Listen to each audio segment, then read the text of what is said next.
Eu vou falar com vocês um pouco, é uma mensagem só, que começa hoje, vai passar amanhã pela manhã, falando especificamente com casais, e conclui amanhã à noite. Então, não serão 3 pregações, não serão 3 mensagens. Eu vou desenvolver um raciocínio com vocês aqui, vou precisar muito da mente de vocês. A princípio, quando eu começar a falar, pode parecer não ter nada a ver com o tema do evento, com o caráter desse encontro de família. Mas você vai ver que a gente vai chegar lá e você vai perceber o sentido do que eu estou falando. Evangelho de João, capítulo 2, diz assim: sentados como estão, podem ficar à vontade. E ao 3º dia, houve um casamento em Caná da Galileia, e a mãe de Jesus estava lá. E também foram convidados Jesus e seus discípulos para o casamento. E tendo acabado o vinho, a mãe de Jesus lhes disse: eles não têm vinho. Jesus lhe disse: mulher, que tenho eu para fazer contigo? Ainda não é chegada a minha hora. Sua mãe disse aos serviçais: tudo quanto ele vos disser, fazei. E a história se desenrola. Não vou ler, mas vocês conhecem a história, porque aqui Jesus transforma a água em vinho. E quando ele transforma a água em vinho, os funcionários daquele evento ficam admirados, e chega o organizador e diz: olha, até os convidados chegam ao organizador e questionam por que ele deixou o melhor vinho para o final da festa. Bem, deixa eu pensar com você. Eu quero falar um pouco sobre avivamento. Quero falar esses 2 dias sobre avivamento na família, e vocês vão entender onde eu quero chegar. Mas antes de falar sobre avivamento, já desde alguns anos eu tenho pregado sobre o assunto. Eu acho que cada pregador, com o passar do tempo, ele vai buscando um viés, ele vai encontrando o seu caminho. Eu encontrei o meu caminho pregando sobre avivamento. Por quê? Porque sinceramente eu acho que a igreja não tem outro assunto para falar. Como assim, pastor? A igreja não tem outro assunto para falar? Não, se ela falar sobre avivamento. Se ela falar sobre avivamento, ela não precisa falar sobre mais do que. Ela precisa falar sobre oração. Ora, mas se ela é uma igreja avivada, ela já ora. Não, a igreja tem que ensinar o povo a ler a Bíblia, mas se é uma igreja avivada, ela já é apaixonada pelas Escrituras. Pastor, tem que pregar sobre santidade, mas se essa igreja é uma igreja avivada, o povo já vive em santidade. Não existe outro assunto, não tem outro tema que você possa imaginar que a igreja precisa explorar se ela for uma igreja avivada. Se ela é uma igreja avivada, ela é uma igreja missionária. Se ela é uma igreja avivada, ela é uma igreja generosa. Se ela é uma igreja avivada, ela é uma igreja acolhedora. Se ela é uma igreja avivada, ela é uma igreja ativa. Se ela é uma igreja avivada, ela é uma igreja missionária, uma igreja evangelista. E assim por diante. Mas eu quero desmistificar algumas coisas, porque às vezes a gente fala de avivamento e eu vou começar conceituando a ideia de avivamento, depois eu vou trabalhar isso dentro da família. Porque às vezes nós confundimos ou reduzimos o significado de avivamento a recortes. Por exemplo, às vezes a gente pensa avivamento como um final de semana. Olha, irmão, conferência de avivamento está chegando aí. Às vezes reduzimos o sentido de avivamento a uma vigília. Não, este tem a vigília de avivamento. Às vezes reduzimos isso a uma geografia. Às vezes, viajando nesse Brasil, a gente passa numa cidade, está lá uma outdoor bem grande, bem-vindo à terra do avivamento. Às vezes a placa de uma denominação, igreja fulana de tal, a igreja do avivamento. E por tanto usar esse termo, ele vai perdendo sentido, nós vamos tornando, vai sendo reduzido na nossa mente, nós vamos perdendo o sentido completo do que é o avivamento. Mas vamos pensar no que é o avivamento. Eu me lembro de um congresso que teve aqui nos Comadescos, me parece que de 1987, ali na Praça da Magia, onde sempre aconteciam os grandes contextos. Lembro daquela ocasião que o pastor Takayama estava pregando aqui, não lembro? Certamente algum de vocês estava aqui naquele momento. E o tema daquele congresso de 87 era Aviva, ó Senhor, a tua obra. Bem, e eu me lembro, pastor Takayama, que escreveu muito sobre Abacuque capítulo 3, versículo 12. Aquele texto de Abacuque 3, 2 nos dá, de fato, o sentido que é o avivamento.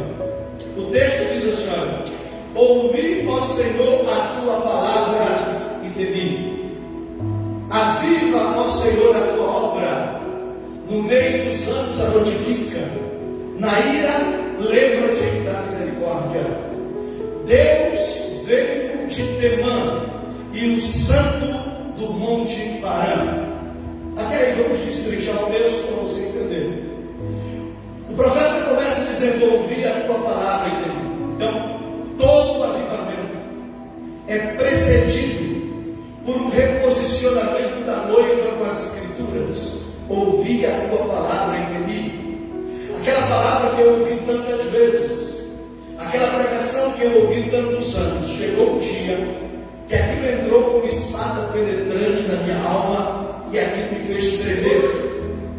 Todo avivamento é precedido por esse movimento em que a palavra de Deus, que foi pregada tantas vezes, que você ouviu tantas vezes, chega um dia que ela penetra de forma diferente no interior da sua alma.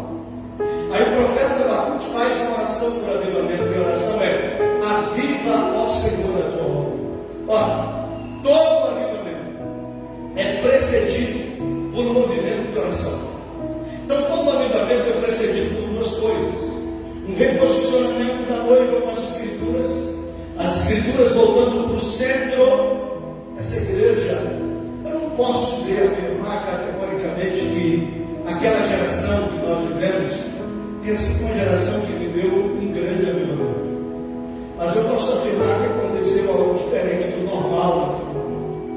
O Sereno estava falando e eu me lembrava, não sei se isso é comum ainda, mas quantas vezes no meio de semana, de segunda a sexta-feira, se reunia 60, 70 jovens nesse porão quente, meninos de gravatas, orando, recebendo o batismo do Espírito Santo.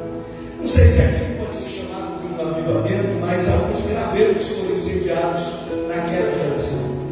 E eu sei que todo avivamento é precedido de um movimento de oração. Aí no versículo 3 de Abacuque diz assim: olha, Deus veio de Temã. Então diga comigo: Deus veio.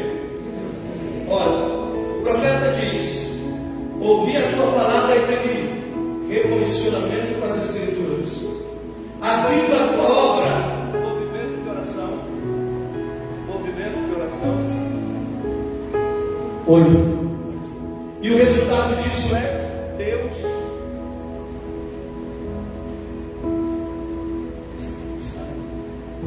E o resultado disso é Deus veio. Então a gente pode, a partir daí, traçar um conceito bíblico do que é avivamento. Avivamento é Deus vindo, como resultado de um movimento de oração e de um reposicionamento da noiva com as escrituras. Pronto, chegamos a um texto bíblico, chegamos a uma vertente bíblica em que se é possível conceituar que é avivamento. Avivamento é Deus vindo. Diga comigo: avivamento é Deus vindo. Pronto. Vamos então. Deixa eu fazer uma pergunta para você aqui. Quem gostaria de viver plenamente a vontade de Deus na sua vida? Levante a mão, por favor. Maravilha. Que ninguém sem consciência não levanta a mão. Quantos aqui gostariam de ver a vontade de Deus sendo cumprida no seu casamento? Levante a mão, por favor. Na sua família? Amém. Então vocês estão dizendo que gostariam muito de viver a vontade de Deus. Ok. Eu lhes faço a seguinte pergunta: qual é a vontade de Deus? Então, qual é a vontade de Deus dentro de um propósito eterno? Se eu perguntasse para Adão antes da queda, ou para Abraão depois da queda, ou para qualquer um dos profetas ou apóstolos, qual é a vontade de Porque os planos de Deus não podem ser frustrados. O que Deus planejou para acontecer, vai acontecer. Quando eu oro, eu não oro para que aconteça. Quando eu oro para que eu faça parte daquilo que vai acontecer. Independente da minha oração ou não, vai acontecer. A oração só me coloca dentro ou fora do processo, mas vai acontecer. O que o Senhor disse que faria, Ele fará. Por favor, entenda isso. Qual é a vontade de Deus dentro de um propósito eterno? Ora, para ganhar tempo, vamos direto à resposta do filho, porque ninguém conhece melhor o pai do que o filho. Se perguntasse para Jesus, qual é a vontade de Deus dentro de um propósito eterno? Jesus me faria lembrar de uma oração que Ele nos ensinou. E a oração que Ele nos ensinou diz assim: Pai nosso, que estás nos céus, santificado seja o teu nome. Venha a nós o teu reino. Venha a nós o teu reino. Seja feita a tua vontade, que aqui na terra seja como é no céu. Preste atenção. Venha o teu reino, seja feita a tua vontade, que aqui na terra seja como é no céu. Ora, se eu perguntasse então para você, qual é a vontade de Deus? A resposta está aí. Seja feita a tua vontade, que aqui na terra seja como é no céu. Qual é a vontade de Deus? Que aqui na terra seja como é no céu. Como é que a vontade de Deus pode ser cumprida? Se o reino vier. Vem o teu reino. Porque se o teu reino vier, a tua vontade é estabelecida e aqui na terra se torna como é no céu. Ora, Jesus está nos mandando orar, dizendo o seguinte: Senhor, venha o teu reino. Porque se o teu reino vier, a tua vontade será cumprida e aqui na terra será como é no céu. Ora, vamos pensar no que o profeta Abacuque acabou de nos ensinar. O que é avivamento? Avivamento é Deus vindo. E por que Deus vem? Para estabelecer o reino. E por que Ele vem estabelecer o reino? Para que a vontade dele seja cumprida. E qual é a vontade dele? Que aqui na terra seja como é no céu. Está claro isso? A gente chegou a uma conclusão óbvia aqui. Então, se avivamento é Deus vindo, e Jesus mandou a gente orar para que o reino venha, Jesus deixou claro: antes de eu pedir qualquer outra coisa, o nosso de cada dia, ou livra-nos da tentação, ou perdoa as nossas dívidas, antes de orar por qualquer outra coisa, eu preciso orar por avivamento. Eu preciso orar para que Ele venha, para que o reino venha, para que a vontade seja estabelecida e aqui na terra seja como é no céu. Deixa eu dizer uma coisa para vocês. Na história da igreja, nós temos muitos exemplos bíblicos de avivamento. Mas o que eu posso dizer para você é o seguinte: nós estamos às portas do arrebatamento da igreja. Acho que qualquer cristão hoje pode entender que nós nunca estivemos tão próximos da volta de Jesus. E antes que a trombeta toque, preste atenção no que eu vou falar, existe uma promessa de Deus por um avivamento na terra. Um avivamento sem precedentes na história. Aqui eu quero começar a entender com você, quero que você entenda o que eu vou falar com muito amor. Eu sei que muitos teólogos hoje chegam e dizem: pastor, eu não acredito no avivamento. Eu não só acredito, como eu me agarro com todas as forças em busca dele. Pastor, mas a Bíblia não diz que o amor de muitos se esfriaria? Diz. Mas a Bíblia não diz que o amor de todos se esfriaria.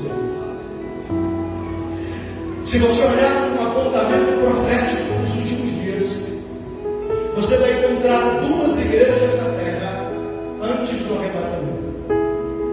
Olhe para a parábola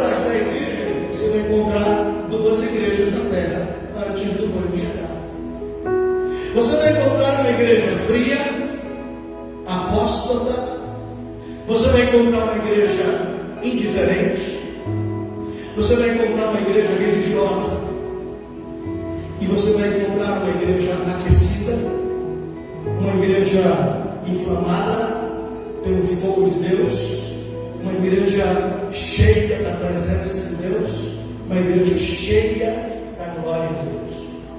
Essas duas igrejas caminharão juntas às portas do arrebatamento. Preste atenção.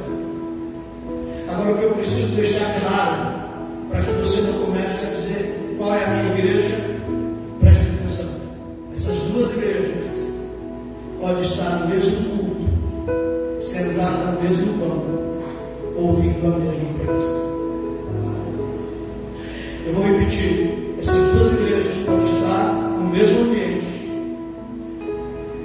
no mesmo culto, ouvindo a mesma pregação, às vezes uma sentada ao lado da outra. A pergunta que se deve fazer hoje é: em qual dessas igrejas você quer estar? Um grande avivamento de Deus está vindo sobre a terra, e eu tenho absoluta confiança disso. Como o sol brilha todas as manhãs.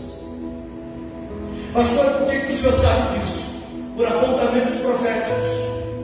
Vamos entender a Bíblia? A história da Bíblia é cíclica. Se você quer olhar como as coisas vão terminar, olhe como elas começaram. Olhe como tudo começou em Gênesis. Primeira habitação do homem.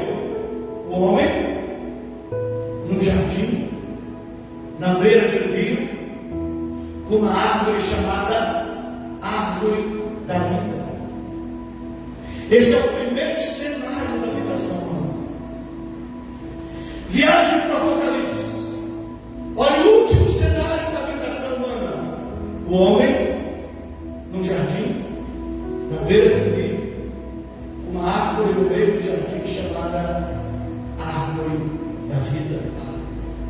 A história sempre vai voltar para a origem. Tem uma coisa que se parece mais do que um velhinho engenhadinho, do que uma criança que acabou de nascer. Veja como a própria vida se carrega de nos devolver as características da origem. A história da Bíblia é cíclica. A gente podia passar a noite falando sobre isso aqui, mas eu só quero apontar isso para te dizer uma coisa: por que está vindo um grande avivamento aí? Porque a história da igreja começou com um grande avivamento. Você acha mesmo que foi aleatório o fato de Jesus ter escolhido o lugar e a hora para realizar o seu primeiro milagre? O primeiro milagre foi onde, gente? Caná da Galileia. Em que ocasião? Numa festa de casamento. Por que o Filho de Deus escolheu uma festa de casamento para se manifestar? Porque a história vai terminar numa festa de casamento.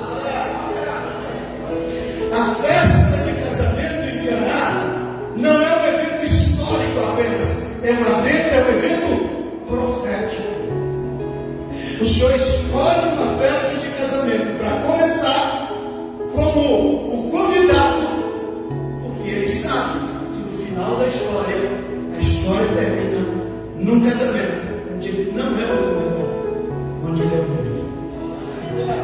E sabe uma coisa? Ali em João capítulo 2, naquela festa de casamento, ficou muito claro uma coisa: é da natureza de Deus. Diga comigo: é da natureza de Deus. Eu vou entregar muitas chaves aqui para vocês. Se você quiser anotar hoje, amanhã, fique à vontade. Diga: é da natureza de Deus. Não, me ajude, pessoal. Diga: é da natureza de Deus. Deixar o melhor vinho para o final da festa. Eu estou dizendo que o final da festa está se aproximando. Eu estou dizendo que o final da Eu estou dizendo que é da natureza de Deus deixar o melhor vinho para o final da festa. Eu nem fiz o apontamento profético de Joel capítulo 2, 28, que eu vou fazer isso amanhã. Mas o apontamento para os últimos dias é de um grande avivamento na história da igreja. Pastor, o senhor veio aqui para falar para a família ou para falar sobre avivamento?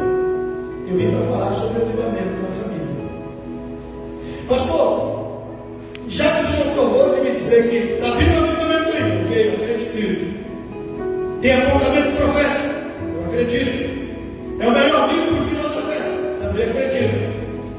Como será esse avivamento? Ora, pensa comigo. Esse último avivamento da história da igreja, ele vai incendiar a igreja, mas ele não vai começar a igreja. Ele vai incendiar as praças, mas ele não vai brotar as praças. Ele vai incendiar os ambientes, os presídios, as repartições, os lagos públicos. Esse último avivamento ele vai se arrastar por todos os ambientes e todas as geografias sociais, mas ele não vai começar nesses ambientes. Igrejas inteiras serão impactadas pelo poder e pela glória de Deus, mas esse avivamento não vai começar dentro de uma igreja. Por que o senhor sabe disso? Está na Bíblia. A história é cíclica. Jesus começa se revelando aonde? Num ambiente de família, numa festa de casamento, num ambiente familiar. Agora vamos para os apontamentos históricos e proféticos. O maior avivamento da história da igreja, Atos 2. Onde foi que Atos 2 aconteceu? Jerusalém? Não. Especificamente aonde? Vamos entender? Onde aconteceu? Pastor, foi no cenáculo. O que é cenáculo? Cenáculo é lugar de oração. Não. Dentro da cultura judaica, cenáculo não é lugar de oração. A gente não deu essa conotação. Cenáculo é sala de jantar. É onde uma família se reúne. Vamos entender Atos 2? Ao cumprir-se o dia de Pentecostes, estavam todos reunidos no mesmo lugar, e de repente veio do céu um som de um vento veemente e impetuoso que encheu toda a casa. Encheu toda a casa. O avivamento de Atos 2 começou dentro de uma casa. Aonde? Numa sala de jantar. Agora vamos pensar. Vamos pensar sobre oração, já que todo avivamento é precedido de movimento de oração. Alguém pediu a Jesus: ensina-nos a orar. E como resposta ele diz assim: olha, quando você for orar, você entra no seu quarto. Quarto não é ambiente religioso. Quarto é ambiente familiar. Vocês concordam comigo? Quarto não é um departamento da igreja. Quarto é um ambiente dentro de uma casa. Entra no seu quarto e fala com o seu Deus. Amém? Amém não? Amém não? Não fala com o seu Deus, porque orar não é falar com Deus. Uau! Agora o senhor foi pesado. Não. Orar não é falar com Deus. Entra no seu quarto e fecha a porta e fala com o seu pai. Pai não é termo religioso. Pai é termo de família. Pai é termo de família. Quarto é lugar de família. O avivamento aconteceu no cenário, na sala de jantar. Tinha uma família. Então orar não é falar com Deus. Orar é falar com o Pai. Os religiosos falam com Deus. Soberano e eterno Deus, Criador dos céus e da Filhos não. Filhos falam com o Pai. Oh Pai. Oh Pai Santo. Meu Papai querido. Abba. Sabe o que é Abba? Papai. Papaizinho. Meu amado Papai. Meu amado Papai. Oh meu Pai. Entenda que orar é falar com o Pai. Vocês estão percebendo que o apontamento não está indo para a igreja? Está indo para dentro de casa? Vocês também estão percebendo isso? Que todo apontamento está indo para dentro de casa. Por que passou para dentro de casa? Qual a maior representação da Trindade na terra? É a igreja? Não é a igreja. A maior representação da Trindade na terra é a família. Preste atenção, ninguém pode representar a Trindade melhor que a família. Deixa eu colocar em outros termos. Quando Deus quis estabelecer uma representação da Trindade na terra, Ele não escolheu a igreja, Ele escolheu a família. Porque não existe nada mais próximo da Trindade do que a família. Então, se você quer revelar a Trindade para o mundo, não é a igreja que revela, é a família. Tá, vamos entender. Como assim, pastor? A maior representação da Trindade na terra é a família. É a família. Quer ver como é a família? Deixa eu fazer uma pergunta para você. A Trindade tem pai? Trindade tem pai, sim ou não? Sim ou não? Pai? Tem pai a Trindade? Sim, tem pai. Quem é a Trindade? Quem é a Trindade? Pai, Filho, Espírito Santo. Presta atenção. A Trindade tem pai? Tem. A família tem pai? A família tem pai. Trindade tem filho? Trindade tem filho? Família tem filho? Opa, a gente está caminhando. Você deve estar pensando, peraí, que o senhor está prestes a soltar o exílio. Pensa bem que o senhor vai falar. Tá bom, então vamos lá. Família tem mãe? Família tem mãe? Beleza. Qual é o papel da mãe? Mãe é que consola? Mãe é que alimenta? Mãe é que intercede? É? Esse é o papel da mãe? Na Trindade tem alguém para fazer isso? Tem alguém que consola? Tem alguém que alimenta? Tem alguém que intercede? Tem, Espírito Santo. Você está percebendo que ninguém pode representar a Trindade melhor que a família? Então preste atenção.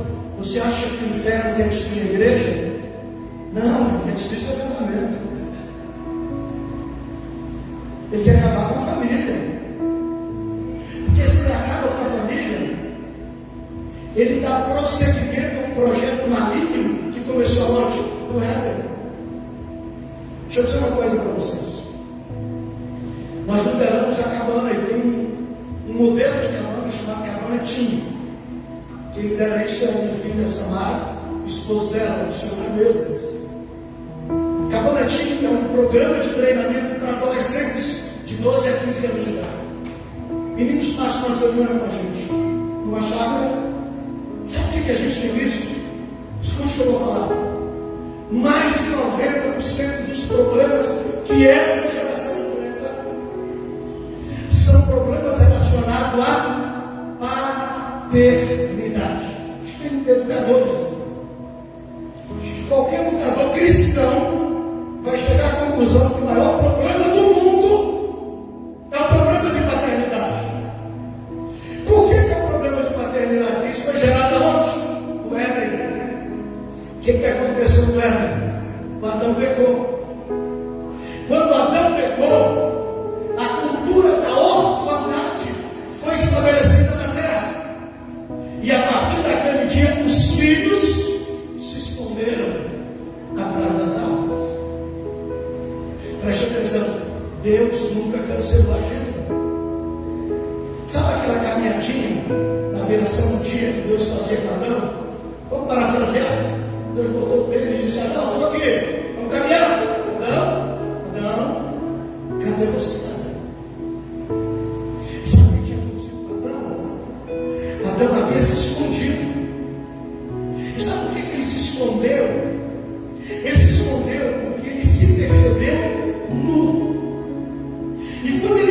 recebeu luz, sabe o que ele fez? Ele pegou folhas e ele fez para si uma roupa para cobrir a sua nudez. Mas aquelas folhas cobrem a nudez do corpo, não cobrem a nudez da consciência. E por isso Adão foi se esconder. Mas peraí, pastor, todo dia Deus não estava lá com Adão? Não. E todo dia o Adão não estava peladão lá? Estava. E como é que ele não se via despido? Porque ele se via através dos olhos de Deus.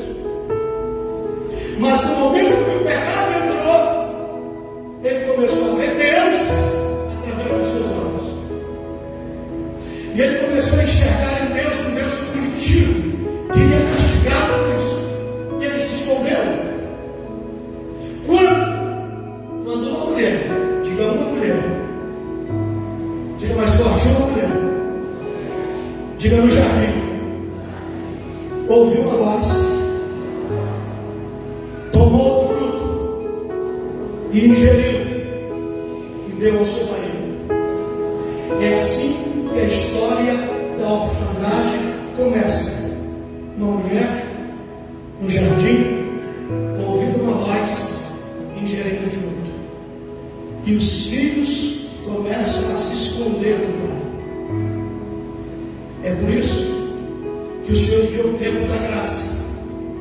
E qual é o tempo da graça? Diga uma mulher. Diga uma mulher. Fora do jardim. Ouviu uma voz. E a voz dizia: bendito é o fruto. A voz estava dizendo: aquela mulher ingeriu, mas você vai gerar. Aquela mulher ingeriu o fruto que trouxe a maldição, você vai gerar o fruto que vai trazer a bênção. Aquela mulher ingeriu o fruto que trouxe a orfandade, mas você vai gerar o fruto que traz a cultura da paternidade de volta para a terra. É por isso que a Bíblia é enfática em dizer que a natureza geme, sofre como dores de parto, aguardando o que? A manifestação dos filhos. Preste atenção, a natureza não está aguardando Jesus voltar. Quem está aguardando Jesus voltar é Deus. A natureza está aguardando a manifestação dos filhos. O que é isso? A natureza está clamando para os filhos: saiam de trás das árvores. Nós precisamos de vocês, porque nós queremos conhecer o Pai. Jesus um dia foi questionado pelos discípulos e disseram: Senhor, mostra-nos o Pai. Jesus disse: como assim? Estou há tanto tempo conosco e vocês me dizem: mostra-nos o Pai. Quem vê a mim vê o Pai. Sabe o que Jesus está dizendo? Quem vê o Filho vê o Pai. Sabe o que Jesus está dizendo? Se o Filho não for visto, o Pai não será visto. É por isso que a Bíblia enfática em dizer que a natureza geme, como quem sofre em dores de parto, aguardando a manifestação dos filhos. Porque quando os filhos forem conhecidos, o Pai será conhecido. Quando os filhos forem conhecidos, o Pai será conhecido. Deixa eu encerrar hoje. Eu fiz só uma introdução do raciocínio, mas eu quero pensar com você. A gente vai estar falando sobre isso. Vamos estar falando sobre cultura de avivamento dentro da família. Porque a família é a maior representação de Deus que o mundo consegue ver. Fiquem em pé, por favor, queridos.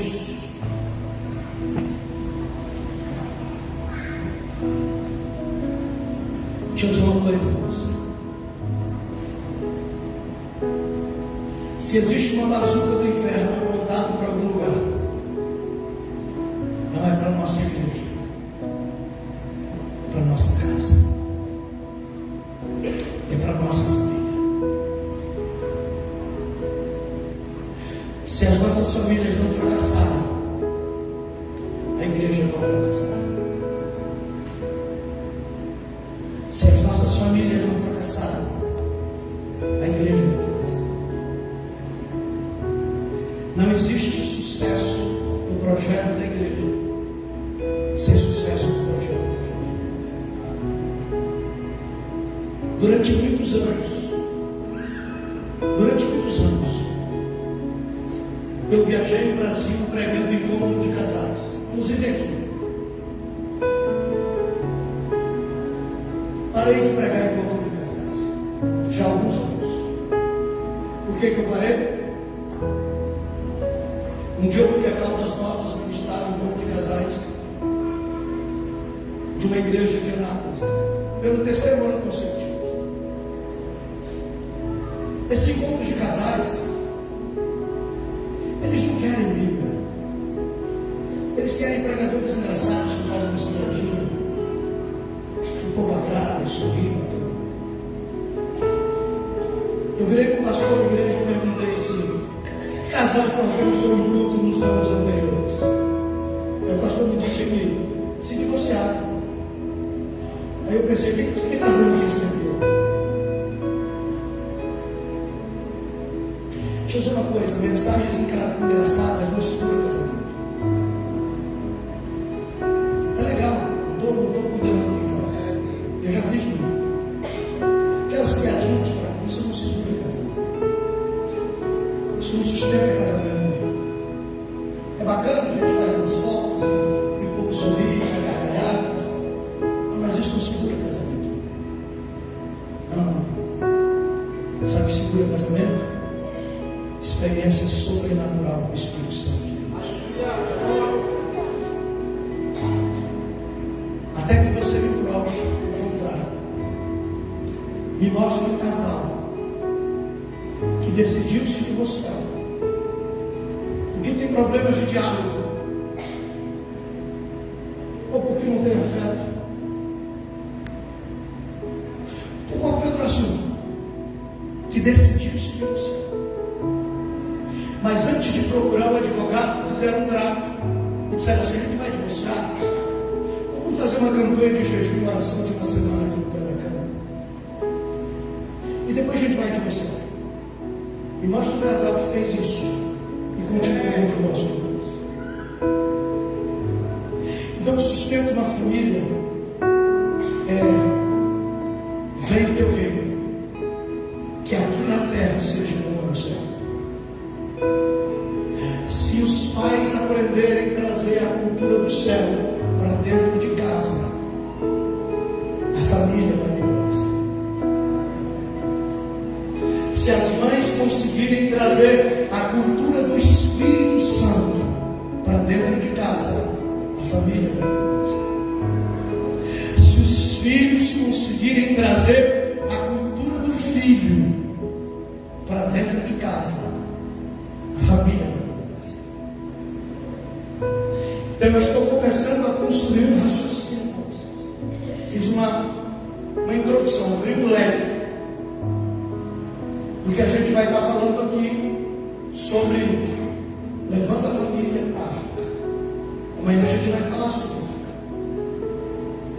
Amanhã eu vou falar sobre avivamento de gerações dentro da família. Então, se eu fosse você, eu não perdia essa série de ilustrações sobre isso. Mas eu quero que você saia daqui dizendo uma coisa para o seu coração: nenhum sucesso na vida compensa o fracasso dentro de casa. Nenhum sucesso no ministério compensa o fracasso dentro de casa. Porque um dia eu vou chegar na eternidade. E é bom. Imagina a gente chegar lá e apareceu umas 10 mil pessoas. Pastor Ismar, que bom, estou aqui, o pastor pregou para mim. Ah, maravilha. Olha, eu fui na cabana, foi um negócio que mudou minha história. Estou aqui, maravilha, que bom. Imagina eu ouvir 10 mil pessoas dizendo: obrigado por ter ido na minha igreja, obrigado por ter ido lá na minha congregação, ter pregado para mim, eu estou aqui, maravilha. Mas se imagina depois de eu cumprimentar 10 mil pessoas, não tenho cumprimentado minha esposa. E eu não tenho cumprimentado os meus filhos. E os meus netos não estarem lá. Eu sei que é uma coisa louca, porque o céu não é um lugar de tristeza, mas dá a impressão que vai dar um desapontamento muito grande. Entende o que eu estou falando? Porque quando eu chegar lá, eu quero dizer assim: Pai, cheguei, e não ficou ninguém para trás. Pai, meu filho está aqui, minha nora está aqui, meus netos estão aqui, as esposas dos meus netos estão aqui, meus bisnetos estão aqui. Pai, minha filha está aqui, meu genro está aqui, meus netos estão aqui, minhas netas estão aqui, os maridos das minhas netas estão aqui. Pai, não ficou ninguém para trás. Eu não sei você, mas eu já vou dizer assim: Pai, missão cumprida. Era isso que eu fui fazer lá. Foi isso que eu fiz na minha vida. Eu estou aqui para liberar uma palavra profética sobre a sua vida. Posicione. Traga a cultura do céu para dentro da sua casa. Não vai ficar ninguém para trás. Pastor, meu filho está dizendo: não, presta atenção. Não vai ficar ninguém para trás. Eu vou lhes ensinar ferramentas aqui nesses dias. Se for preciso, você vai a 1 metro do inferno, brigar pela sua família e pelos seus filhos. Mas você vai ter uma linguagem a partir de hoje: Pai, não vai ficar ninguém para trás. Se esse congresso de família terminar, e amanhã à noite, depois da ministração, tudo que tiver ficado no seu coração é a convicção de brigar no reino espiritual, para que ninguém fique para trás. Então, queridos, valeu a pena a gente não ficar nesses 2 dias. Porque não é as multidões que vai fazer a diferença, é não ficar ninguém nosso para trás. Você entende isso?